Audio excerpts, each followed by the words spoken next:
Hello everyone, I really hope you are doing great and staying absolutely safe as well. आप सबका एक बार फिर से बहुत बहुत स्वागत करना चाहूंगा इस सेशन में, जहां पे हम लोग बेसिक्स ऑफ इकोनॉमी की बात करेंगे। इकोहॉलिक्स जो कि एक चैनल ही डेडिकेटेड है इकोनॉमिक्स के ऊपर, इंडियन इकोनॉमी है या अलग अलग जो एस्पेक्ट्स है इकोनॉमिक्स के, उसी की हम लोग कहीं ना कहीं बात करते हैं। सो इन दिस वेरी सेशन हम लोग कुछ बहुत ही सिंपल सी चीजें करेंगे। मैक्रो इकोनॉमिक्स माइक्रो इकोनॉमिक्स का डिफरेंस क्या है, क्लासिकल इकोनॉमी और काइनीजियन इकोनॉमी क्या है, स्कूल ऑफ थॉट जो है इनका, कैपिटलिस्ट इकोनॉमी की हम बात करते हैं, सोशलिस्ट इकोनॉमी की बात करते हैं, मिक्स्ड इकोनॉमी की बात करते हैं। डिफरेंट डिफरेंट सेक्टर्स होते हैं, फैक्टर्स ऑफ प्रोडक्शन होते हैं। तो इस तरह की चीजें हम लोग करेंगे, बहुत सिंपल और स्ट्रेट फॉरवर्ड चीजें करेंगे। I try to make sure कि हर एक चीज आपको बढ़िया से समझ आए, क्योंकि हम लोग बेसिक्स को ही टच कर रहे हैं। तो I hope it will all be very much clear to you guys. Having said that, now when I talk about this very term, you should be very much clear on this aspect that हमें बहुत simple और straight forward जो चीजें हैं उनको पता होना चाहिए। जैसे इकोनॉमी है, एक ग्रीक वर्ड है ओइकोनोमिया। सो इकोनोमिया से हमने इसको डिराइव किया है, एंड इसका मतलब क्या है बेटे, ओइकोस जो कि मतलब हाउस होल्ड, एंड नोमिया मतलब मैनेजमेंट। तो कहीं ना कहीं हम लोग यहीं से इस चीज को पिक कर रहे हैं, यहीं से हम इस चीज को लेकर आ रहे हैं अंडरस्टैंडिंग में। This is very much important, I hope it's clear. So having said that, आप ये मान के चले कि जो हम इकोनॉमिक्स वर्ड की बात कर रहे हैं उसकी उत्पत्ति यहां से हुई है। It is just for your understanding, this may not be asked directly in the exam, but क्योंकि हम लोग एक बेसिक लेवल के ऊपर कोई चीज को पढ़ रहे हैं तो we should have a basic understanding on these things as well. जब मैं बात करता हूं बेटे इकोनॉमी की, तो आप एक चीज नोटिस करिएगा कि इकोनॉमी के अंदर सबसे इंपॉर्टेंट चीज क्या है। मतलब कभी भी हम इकोनॉमी की बात करते हैं तो हमारे पास क्या, रिसोर्सेज लिमिटेड है, वांट्स जो हैं वो अनलिमिटेड है, और वो जो बैलेंस पूरा क्रिएट होता है वही पूरा सिस्टम जो है वो यहां पर हमें देखने को मिलता है। It's as simple as that. So you got to understand this thing that economy है कि ultimately it's a system of organisations and institutions that are facilitating what हम लोग कहीं ना कहीं कहते हैं कि बहुत इंपॉर्टेंट रोल है दो चीजों में।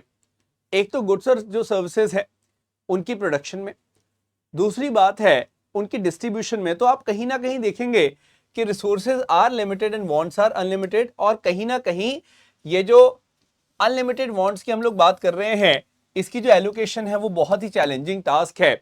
वहीं पे इकोनॉमी का एक बहुत अहम रोल हमें समझ आता है, ये आप ध्यान में रखेगा। सो कैसे आप उन रिसोर्सेज को एलोकेट कर रहे हैं, उन लिमिटेड रिसोर्सेज को एलोकेट कर रहे हैं, वही इकोनॉमिक्स के अंदर आपको देखने को मिलता है। वेरी इंपॉर्टेंट दिस इज, और आपको बस उसी चीज को ध्यान में रख के यहां पर चलना है। आई होप इट्स क्लियर। तो इसको जब हम बहुत बड़े लेवल पे देखते हैं तो हमें दिखता है मैक्रो इकोनॉमिक्स, छोटे लेवल पे देखते हैं तो हमें माइक्रो इकोनॉमिक्स पता चलती है। उसके बारे में भी हम बात करेंगे, will certainly be talking about that as well.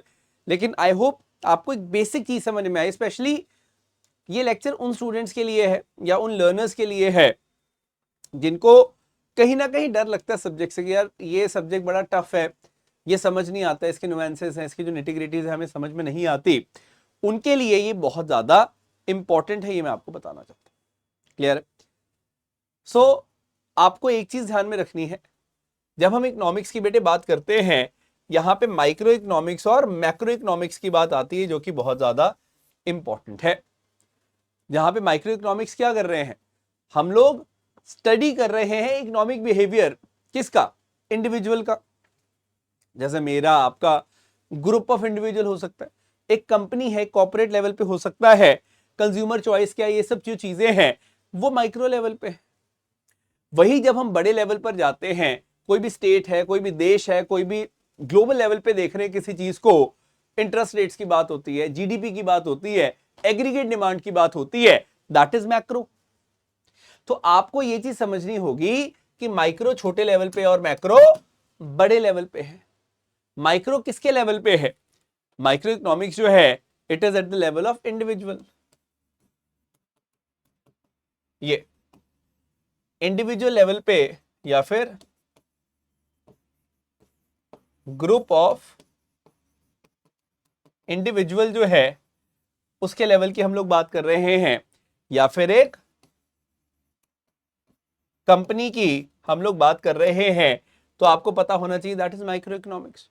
जब हम लोग किसी स्टेट की, राज्य की बात कर रहे हैं, किसी कंट्री की बात कर रहे हैं, या फिर कभी हम ग्लोबल लेवल पे बेटे बात कर रहे हैं, तो वो मैक्रो इकोनॉमिक्स आएगा। हालांकि हमारी स्टडी के लिए ये ज्यादा इंपॉर्टेंट है। तो माइक्रो में हम लोग क्या देख रहे हैं, फॉर एग्जांपल कंज्यूमर चॉइस कैसी है। मैक्रो पे हम लोग क्या देखते हैं, जीडीपी जैसी चीजें देखते हैं, जीएनपी जैसी चीजें देखते हैं, एनडीपी जैसी चीजें देखते हैं, एनएनपी जैसी चीजें देखते हैं। मतलब कहीं ना कहीं वो स्टेट की, नेशन की पूरी इनकम जो है, ग्लोबल जीडीपी जो है वो कैसे काम कर रही है, उन चीजों को देखते हैं। एग्रीगेट लेवल पे डिमांड कैसी है, उन चीजों को हम लोग देखते हैं। So that is of course very much important. ये आप ध्यान में रखिएगा, बहुत बेसिक चीजें हैं बट ये काफी ज्यादा इंपॉर्टेंट है। तो आप जब ओवरऑल प्राइस लेवल को चेक कर रहे हो तो मैक्रो इकोनॉमिक्स है। इंडिविजुअल प्राइसेस को देख रहे हो, हाउस होल्ड लेवल पे चीजें देख रहे हो, कंपनी लेवल पे चीजें देख रहे हो, तो that is micro in nature, right. आप टोटल इंप्लॉयमेंट इन इकोनॉमी को देख रहे हो तो मैक्रो है। आप लेबर के लेवल पे, बहुत छोटे लेवल पे देखते हो तो माइक्रो है। तो आपको बस स्केल के बारे में बात करनी है। जब बड़े स्केल पे चीजों को देखोगे तो that is the macro thing. जब आप छोटे स्केल पे चीजों को देखोगे तो माइक्रो की हम बात करते हैं। बस ये आपको समझना है। मतलब I am just trying to make sure कि एक लेमैन जो है, जिसको शायद इस सब्जेक्ट के बारे में कुछ खास पता नहीं है, they should also be in a position to make some sense out of it. उनको भी चीजें जो हैं वो समझ में आनी जरूरी है। उसी हिसाब से हम लोग इसको पढ़ रहे हैं। As simple as that. Clear है जी? आगे बढ़े। सो ये मैंने आपको बेसिक जो चीजें हैं वो आपको बताई हैं कि कहीं ना कहीं जब भी हम लोग बात कर रहे हैं बेटे माइक्रो की, तो माइक्रो इकोनॉमिक्स क्या है, economic action of individual, group of individual या फिर कंपनी लेवल। मैक्रो जो है वो एक इकोनॉमी एज अ होल को देख रहा है, मतलब स्टेट लेवल पे, नेशन लेवल पे, ग्लोबल लेवल पे। ये आपको पता होनी चाहिए। दूसरा एक बहुत इंपॉर्टेंट जो आइडिया है हमारा वो ये है कि किसके साथ कंसर्न रखा जा रहा है, दैट इज इंपॉर्टेंट। जब मैं ऑब्जेक्टिव की बात कर रहा हूं तो वो भी यहां पर अलग रहेगा, basis are different, assumptions are different, but mainly हमारे लिए इतना ही जो एक एस्पेक्ट है वो इंपॉर्टेंट है इनको डिफरेंशिएट करने के लिए, ताकि आपको एक बेसिक आइडिया मिल जाए कि हम कैसे इस चीज को समझ रहे हैं। ये बहुत ज्यादा हमारे लिए जरूरी है। Is that clear? सो अभी तक हमने क्या पढ़ा कि भाई इकोनॉमिक्स जो वर्ड है वो कहां से आया है। फिर हमने बात की है एक मतलब बेसिक लेवल पे मैक्रो और माइक्रो का जो हमने डिफरेंस देखा, which is of course very much important. और इकोनॉमिक्स आखिरकार है क्या, वो मैंने आपको बताने का प्रयास किया है। आई होप आपको ये समझ में आया। नाउ हैविंग सेड दैट, अब आप एक चीज नोटिस करिएगा, हम लोग कई बार बात करते हैं स्कूल ऑफ थॉट इकोनॉमी में, वो बहुत इंपॉर्टेंट है। You know, school of thought as an, यहां पे दो थॉट्स चलते हैं, बहुत इंपॉर्टेंट थॉट्स है दोनों के दोनों। एक तो है क्लासिकल स्कूल, क्या है, क्लासिकल स्कूल ऑफ इकोनॉमी है। और दूसरा जो है वो भी बहुत इंपॉर्टेंट है, जिसको हम लोग केनीजियन स्कूल बोल देते हैं, केनीजियन स्कूल ऑफ इकोनॉमी बोल देते हैं। Classical school, Keynesian school. So of course ये एडम स्मिथ का है क्लासिकल स्कूल और जॉन एम केन्स का है केनीजियन स्कूल। क्या अंतर है, मैं पहले आपको बहुत ब्रॉड टर्म्स में बताऊंगा, उसके बाद हम डिटेल्स में जाएंगे। क्लासिकल स्कूल जो एडम स्मिथ का है बेटे, वो सिंपल सी बात करता है। वो कहता है कि जो पॉलिसी ऑफ नॉन इंटरफेरेंस है गवर्नमेंट की, मतलब गवर्नमेंट इंटरफेयर ना करे, क्योंकि ऑलरेडी मार्केट में इनविजिबल हैंड है, डिमांड और सप्लाई तो है ही है। इसीलिए कि जो मार्केट्स हैं, जो इकोनॉमी है, उसके अंदर बहुत ज्यादा गवर्नमेंट की इंटरफेरेंस नहीं होनी चाहिए, ये बोलते हैं एडम स्मिथ। सो अल्टीमेटली जो हम बात करते हैं कई बार फ्री ट्रेड की, कि भाई इंपोर्ट ड्यूटीज, एक्सपोर्ट ड्यूटी, ये सब नहीं होनी चाहिए। फ्री ट्रेड जो लेसिस फेयर की हम बात करते हैं, non interference bye the government की बात करते हैं, उसको ये बहुत ज्यादा सपोर्ट करते रहे हैं। कौन? क्लासिकल स्कूल, एडम स्मिथ वाला। जो आज हम मॉडर्न डे कैपिटलिस्ट की बात करते हैं, that is very much important. वहीं दूसरी ओर जॉन केन्स बोलते हैं कि भाई क्लासिकल स्कूल सही नहीं है, क्योंकि यहाँ पे पुअर की क्या हो जाएगी, एक्सप्लॉयटेशन हो जाएगी। कोई चीज की डिमांड बढ़ जाएगी, वो प्राइस बहुत ऊपर चला जाएगा, पुअर कैसे खरीदेगा। इसलिए वेलफेयर बेस्ड अप्रोच जरूरी है, इसलिए गवर्नमेंट की इंटरवेंशन जरूरी है, ऐसा इनका मानना था। फर्क समझ में आया? एक तरफ क्या है, एक तरफ है हमारे पास क्लासिकल स्कूल, जो की बात कर रहा है एडम स्मिथ का जो स्कूल है, कि भाई markets will perform best when they are left alone, उनको अकेला छोड़ दो।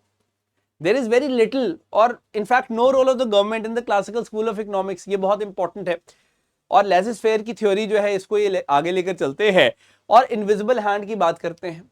वहीं दूसरी ओर जॉन कीन्स क्या कहते हैं कि भाई गवर्नमेंट का जो रोल है वो बहुत इंपॉर्टेंट होगा इकोनॉमी की अच्छी फंक्शनिंग के लिए, क्योंकि पुअर जो है, जो गरीब है कोई भी, वो शायद स्ट्रैंगुलेट हो जाएगा, वो शायद एक्सप्लॉइट हो जाएगा, जो कि अच्छी चीज नहीं है।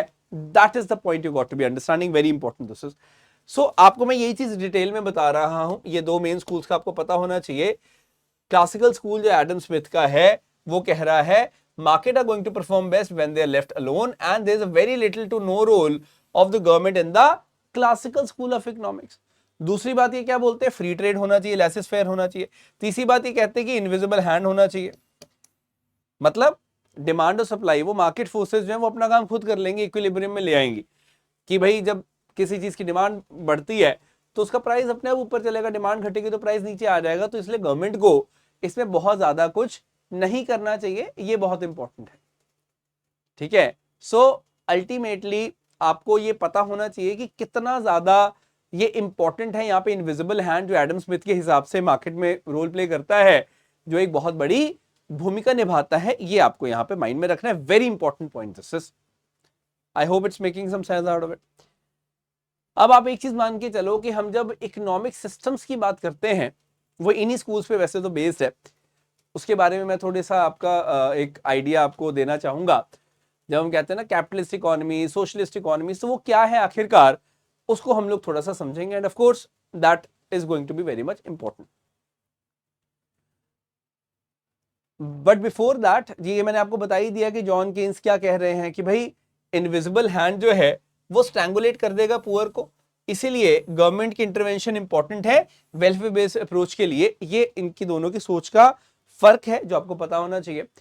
Now when you talk about the type of economic systems बेटे, वहां पे एक बहुत बड़ा सिस्टम है कैपिटलिस्ट इकोनॉमी का और एक है सोशलिस्ट इकोनॉमी का। फिर मिक्स तो अपने आप आपको समझ आ जाएगा, उसके बारे में बात करेंगे।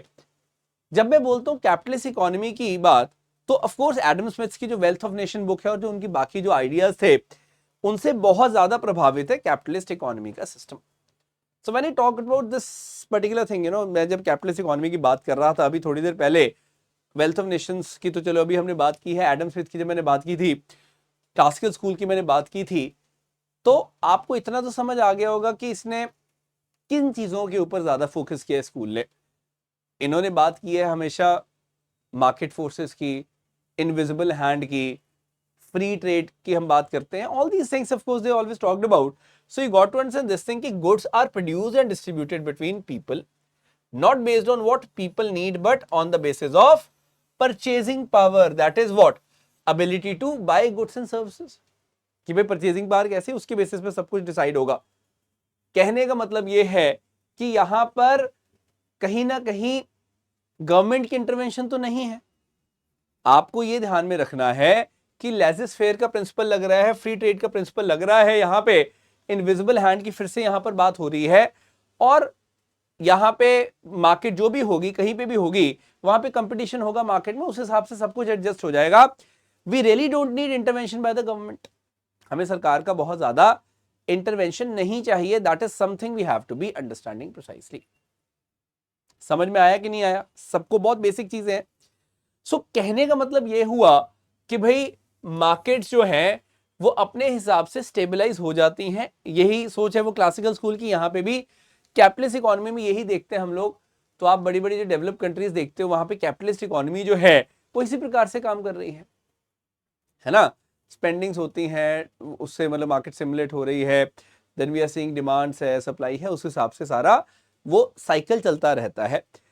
एक बहुत इंटरेस्टिंग मैं चीज आपको बताऊंगा, लॉयड और सुजैन रुडोल्फ की मैं बात करने चाहता हूं। एक टर्म उन्होंने दी थी, that is bullock capitalist. Specially India के कंटेक्स्ट में बुलोक कैपिटलिस्ट एक टर्म है, बहुत इंपॉर्टेंट टर्म है जो इन्होंने दी। और इस टर्म में ऐसा क्या है जो आपको पता होना चाहिए, will certainly be talking about that. किसान है, so now we have got some farmers जो कि सेल्फ एम्प्लॉयड है, सेल्फ फंडेड है, और उनके पास उतनी ही लैंड है जितनी उनको, और उनके जो बुलोक्स हैं, मतलब जैसे जो हल जोतते हैं, उनको जितनी चाहिए उतनी ही उनके पास सफिशिएंट है। और ये टर्म आई थी ऑफ कोर्स जब एबॉलिशन ऑफ जमींदारी सिस्टम हुआ इंडिया में, जिसकी वजह से हमारे पास स्मॉल और मीडियम साइज प्रोड्यूसर हुए थे, जिनको ही इन्होंने बोला है बुलोक कैपिटलिस्ट। बुलोक कैपिटलिस्ट मतलब छोटा किसान है, उसके पास बुल्स है जो कि हल जोत रहे हैं। बेसिकली उनके लिए जो टर्म है that is we basically see being used, ये बहुत ज्यादा इंपॉर्टेंट एक टर्म है, ये आप ध्यान में रखिएगा।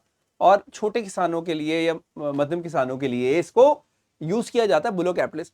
क्वेश्चन आता है बेसिकली कि कॉइन को टर्म किसने किया था, तो इन्होंने टर्म किया था लॉयड और सुजैन रुडोल्फ ने। ये बहुत इंपॉर्टेंट टर्म है, क्या इसका मतलब है और किसने इसको कॉइन किया, दोनों आपको पता होने चाहिए। एग्जाम में हो सकता है directly in any particular examination you get this question.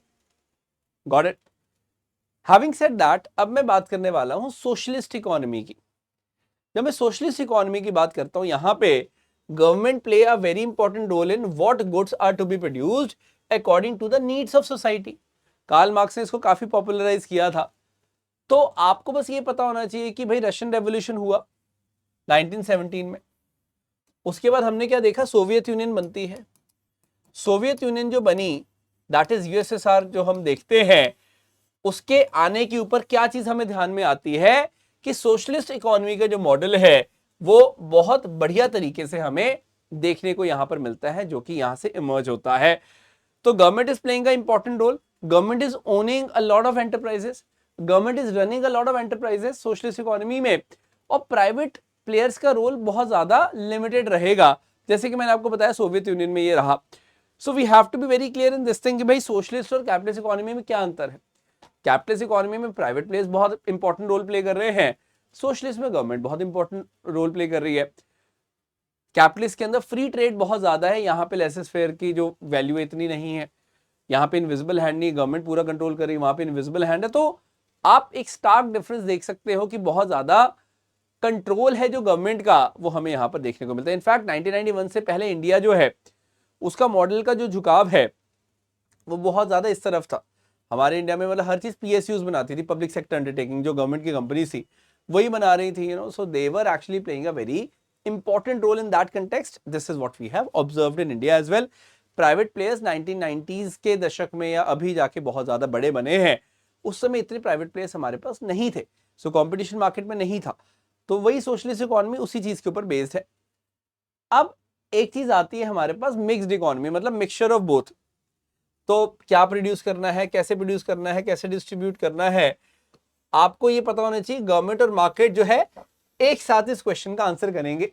Market forces हैं, गवर्नमेंट भी यहाँ पे इन्वॉल्व है, ये बहुत इंपॉर्टेंट है। और आप ये मान के चलें कि यहाँ पे गवर्नमेंट के एंटरप्राइजेज जैसे पीएसयूज हैं, पब्लिक सेक्टर अंडरटेकिंग्स है, जैसे अब इंडिया में भी आप देख लो, भेल भी है, ओएनजीसी भी है, कोल इंडिया लिमिटेड, ये सब भी है। और वहीं पे दूसरी ओर हमारे पास क्या है, प्राइवेट प्लेयर्स भी काम कर रहे हैं, रिलायंस है, अडानी है, ये बहुत बड़े बड़े टाटास हैं। तो कहने का मतलब कि दोनों प्लेयर्स आपको देखने को मिलेंगे, बड़े बड़े बिजनेस को ओन करके बैठे हुए हैं और इंप्लॉयमेंट भी दे रहे हैं। तो आप ये मान के चलें कि यहाँ पे government is playing an important role, but government solely is not doing everything. तो आपको ये पता होना चाहिए। इनफैक्ट जो जॉन केन्स हैं, जैसे कि मैंने अभी आपको बात बताई, he has always question laces fair कि भाई ये जो इनविजिबल हैंड है ये क्या करेगा, कुछ लोगों के लिए चीजें बहुत महंगी बना देगा, उनके रीच से चीजें बाहर हो जाएंगी, तो बहुत दिक्कत होगी उनको भी चीजें ओन करने में। मतलब this is the basic argument given by lot of economist, ये मैं आपको बताना चाहूंगा। तो कहीं ना कहीं यही माना जाता है कि इंडिया में हमने वो सोशलिज्म के और कैपिटलिस्ट इकोनॉमी के बेस्ट जो फीचर्स हैं वो पिक किए हैं, all thanks to the thinkers उस समय के जो थे, लीडर्स थे, जैसे पंडित जवाहरलाल नेहरू थे या उनके जो भी लोग थे, सलाहकार थे, उन्होंने ही कैपिटलिज्म और सोशलिज्म के अंदर एक मिडिल पाथ निकाल लिया। तो हमने कहीं ना कहीं दोनों के ही जो बेस्ट चीजें हैं उसको लिया है, और इसीलिए मैं कह सकता हूं कि हाँ, इंडिया के अंदर we see this particular thing कि भाई मिक्स्ड इकोनॉमी बहुत एफिशिएंटली काम कर रही है। विद टाइम हम मानते हैं कि थोड़ा कैपिटलिज्म की तरफ झुकाव हुआ है, but still we will say कि भाई मिक्स्ड इकोनॉमी ही है मोर और लेस हमारी, ये आपको देखने को मिलता है। Got it? नेक्स्ट जो बहुत इंपॉर्टेंट पॉइंट है जो मैं आप सबके सामने रखना चाहता हूं, that is we have got different sectors होते हैं इकोनॉमी में। कोई भी इकोनॉमी होगी उसमें क्या होते हैं, अलग अलग सेक्टर्स होते हैं बेटे। प्राइमरी सेक्टर है, सेकेंडरी सेक्टर है, टर्शरी सेक्टर है, ये 3 मेन सेक्टर्स हैं। Will certainly be talking about them. उसके बाद मैं बात करूंगा ये क्वाटरनरी क्विनरी क्या होता है, will be talking about that as well. सबसे पहली बात है, कोई भी एक्टिविटी है जहां पे रिसोर्सेज इन्वॉल्व है, ठीक है, जैसे माइनिंग हो गई, आप सॉल्ट एक्सट्रैक्शन कर रहे हो, या फिर हम कुछ भी एक्सट्रैक्शन कर रहे हैं किसी भी चीज की, एंड ऑफ कोर्स एग्रीकल्चर हो गया, अलाइड एक्टिविटीज हो गई, फिशरी वगैरह हो गई, ये सब कहाँ आते हैं, प्राइमरी सेक्टर में आता है। मतलब हम कहीं ना कहीं मैन्युफैक्चरिंग के लिए रॉ मटेरियल इकट्ठा करते हैं, वो प्राइमरी सेक्टर है। आप मतलब कुछ भी उगा रहे हो, खेत में उगा रहे हो, या फिर आप रॉ मटेरियल निकाल रहे हो जमीन से, रॉक्स निकाल रहे हो, ओर्स निकाल रहे हो, सारा माइनिंग वगैरह जो है ये कहाँ पे आएगा, प्राइमरी सेक्टर में आएगा। जब आप कोई भी चीज बनाते हो, मैन्युफैक्चर करते हो, it comes under the secondary sector. कुछ भी मैन्युफैक्चर कर रहे हो वो सेकेंडरी सेक्टर में आ जाएगा। फिर हम लोग बात करते हैं सर्विस सेक्टर की। Now you got to understand this thing, ये जो टर्शरी सेक्टर है बेसिकली, जहां पे आप कोई सेवा प्रदान कर रहे हो, सर्विसेज दे रहे हो, that is basically the tertiary sector. It's very much important. तो आपको बेसिक एक आइडिया होना चाहिए कि प्राइमरी के अंदर ये एग्रीकल्चरल अलाइड एक्टिविटीज हो गया, डेयरी है, पोल्ट्री है, कैटल रियरिंग है, फिशरी, फॉरेस्ट्री, एनिमल हस्बेंड्री, सब आ जाएगा। तो आप ये मान के चलें कि जो भी गुड्स आप प्रोड्यूस कर रहे हो फैक्ट्री में, वो प्रोड्यूस तो हो रहे हैं आपके नेचुरल रिसोर्सेज से ही। तो आपने क्या कॉटन उगाई, वो क्या प्राइमरी सेक्टर है, कपास, कॉटन। उसके बाद उसको मिल में लेके गए, कपड़ा बनाया, that is what, that is the secondary sector. उसके बाद उस कपड़े को बेचने के लिए कोई मार्केटिंग वाला बंदा आया, उसने भी services the, that is what, tertiary sector. तो आप देखो ये पूरे सिंक बनता है मार्केट में, तीनों सेक्टर्स इक्वली इंपॉर्टेंट है। प्राइमरी सेक्टर नहीं होगा तो रॉ मटेरियल कहां से आएगा, सेकेंडरी सेक्टर नहीं होगा तो मैन्युफैक्चरिंग कैसे होगी, टर्शरी सेक्टर नहीं होगा तो उसको बेचोगे कैसे। हर एक चीज जो है उसका अपना एक रोल है। बहुत खास चीजें हैं, बहुत छोटी छोटी चीजें पर बहुत इंपॉर्टेंट है, ये आप ध्यान में रखना। तो आपको बेसिक एक आइडिया मिल गया कि प्राइमरी क्या है, सेकेंडरी क्या है, टर्शरी क्या है, गेट इट। अब बात आती है सर ये जो दोनों है एक्टिविटीज है ना, क्वाटरनरी और क्विनरी सेक्टर, ये जो है ये किस प्रकार की सर्विसेज है, इसके बारे में भी हम लोग बात करते हैं। What precisely is this all about, will certainly be talking about this as well. अब ध्यान देना, जब मैं बात करता हूं बेटे इनके बारे में, ध्यान दीजिएगा। सबसे पहले हम लोग क्वाटरनरी एक्टिविटी और किसकी बात कर रहे हैं यहां पे, क्विनरी एक्टिविटी की। क्विनरी एक्टिविटीज की हम लोग बात कर रहे हैं, this is going to be very much important. मैंने से quaternary activity it's a type of the tertiary sector only है। It is based on what, it is based on knowledge, ज्ञान, जो ज्ञान से रिलेटेड चीज है। अब देखो ज्ञान से रिलेटेड क्या चीज होगी, एक हायर स्किल सेट की हम लोग बात करते हैं। आईटी स्किल हो गई, डॉक्टर्स हैं, सीए है, म्यूचुअल फंड मैनेजर हैं, पढ़े लिखे लोग हैं, बहुत स्पेशलाइज्ड नॉलेज है उनकी, बहुत स्पेशलाइज्ड टेक्निकल स्किल है, कंपिटेंस है। वो लोग कहां पे आते हैं, वो लोग आते हैं क्वाटरनरी एक्टिविटी में। ये कोई नॉर्मल सर्विसेज नहीं दे रहे, ये बहुत स्पेशलाइज सर्विस दे रहे हैं, बहुत नीश सर्विस दे रहे हैं। तो किस में आ गए ये, क्वाटरनरी एक्टिविटी में आते हैं, सिंपल पॉइंट। वही दूसरी ओर जब आप बात करते हो बेटे highest level of decision making की, पॉलिसी मेकिंग की, जो लोग भी इसमें इन्वॉल्व हैं, हम कहते हैं ना कोई कंपनी का बोर्ड ऑफ डायरेक्टर्स है, सीनियर मैनेजमेंट है, तो गोल्ड कॉलर जॉब्स बोलते हैं जिनको हम लोग, बहुत बड़ी डिसीजन मेकिंग करते हैं, उस कंपनी का पूरा कायाकल्प कर देते हैं, उनको हम लोग बोलते हैं कि क्विनरी सेक्टर में इन्वॉल्व है। मैं फिर से रिपीट करता हूं, क्वाटरनरी सेक्टर मतलब बहुत हाईली स्पेशलाइज्ड स्किल है किसी के पास, और क्विनरी सेक्टर का मतलब होता है that we are having some decision makers, company के जो वाइस प्रेसिडेंट, जनरल मैनेजर्स, या मतलब कहीं ना कहीं डिसीजन मेकिंग लेवल पे जो है बड़े डिसीजंस लेते हैं, वो क्विनरी सेक्टर में आ रहे हैं। ये आप थोड़ा सा डिफरेंस देखो। एक बहुत बड़ा डिफरेंस है कि क्वाटरनरी एक्टिविटीज तो हम आउटसोर्स भी कर देते हैं, ठीक है, हम थर्ड पार्टी से ले लेंगे वो आईटी इंजीनियर वगैरह, लेकिन क्विनरी सेक्टर को आउटसोर्स करना इतना आसान नहीं है। आप उस लेवल पे ऐसे आउटसोर्सिंग करके नहीं लोगे बंदा, आप खुद ग्रूम करोगे या वहां पे रिक्रूटमेंट होगी प्रॉपर, तब जाके वो डिसीजंस लेगा। ये भी एक फर्क है। तो मैं आपको ये बताना चाहूंगा कि जब भी मैं क्विनरी सेक्टर की बात कर रहा हूं, ये डिसीजन मेकिंग हो रही है बहुत बड़े लेवल पे, क्वाटरनरी सेक्टर के अंदर नॉलेज बेस्ड इकोनॉमी है। ये आप ध्यान में रखिएगा, बहुत बेसिक चीजें हैं पर बहुत ज्यादा इंपॉर्टेंट चीजें हैं। So quinary sector is not allowing the entire outsourcing, quaternary sector में आउटसोर्सिंग कर सकते हैं। Quinary sector have been more popular with the small group of people which are having a lot of power, लेकिन सबके पास इसका access नहीं है। क्विनरी सेक्टर और क्वाटरनरी सेक्टर में क्या है, इंफॉर्मेशन बेस्ड है, कोई पढ़ाई लिखाई करेगा तो वो स्किल ले लेगा। So very interesting this point है। सो एनीवेज आपको ये ध्यान में रखना है कि this is quaternary and this is quinary, ये आपको पता होना जरूरी है। Simple and straightforward point this is, getting it? So I really hope that this is making a lot of sense to you. चीजें आपको समझ आ रही हैं जो कि बहुत ज्यादा इंपॉर्टेंट है और हमें इन चीजों को माइंड में रखना जरूरी है। मूविंग अहेड, हम लोग कहते हैं पब्लिक सेक्टर प्राइवेट सेक्टर। अब ये मुझे बताने की जरूरत नहीं, जो पब्लिक सेक्टर है वो क्या गवर्नमेंट बेस्ड सेक्टर है, प्राइवेट सेक्टर जो है वो प्राइवेट है ही है। पब्लिक सेक्टर में क्या है, ओएनजीसी है, कोल इंडिया लिमिटेड है, ओआईएल है, भेल है, ये जो भी पीएसयूज है पब्लिक सेक्टर की कंपनीज है। प्राइवेट सेक्टर में क्या, टाटा है, अडानी है, रिलायंस है, यू नो ऑल दीज मतलब प्लेयर्स जो भी हैं, अशोक लेलैंड है, मतलब बड़े बड़े जो प्लेयर्स है प्राइवेट है, ये सारा प्राइवेट सेक्टर है। चाहे छोटा प्लेयर है चाहे बड़ा प्लेयर है, they are all private sector. तो इकोनॉमी के अंदर दोनों सेक्टर्स जो है इंडिया में है। इनफैक्ट यही हमें बता रहा है कि इंडिया में हम लोग मिक्स्ड इकोनॉमी का मॉडल ले रहे हैं, फॉलो कर रहे हैं, बिकॉज दोनों सेक्टर्स जो है वो हमारे बढ़िया से क्या कर रहे हैं, थ्राइव कर रहे हैं, ग्रो कर रहे हैं। This is something we have to understand. Got it?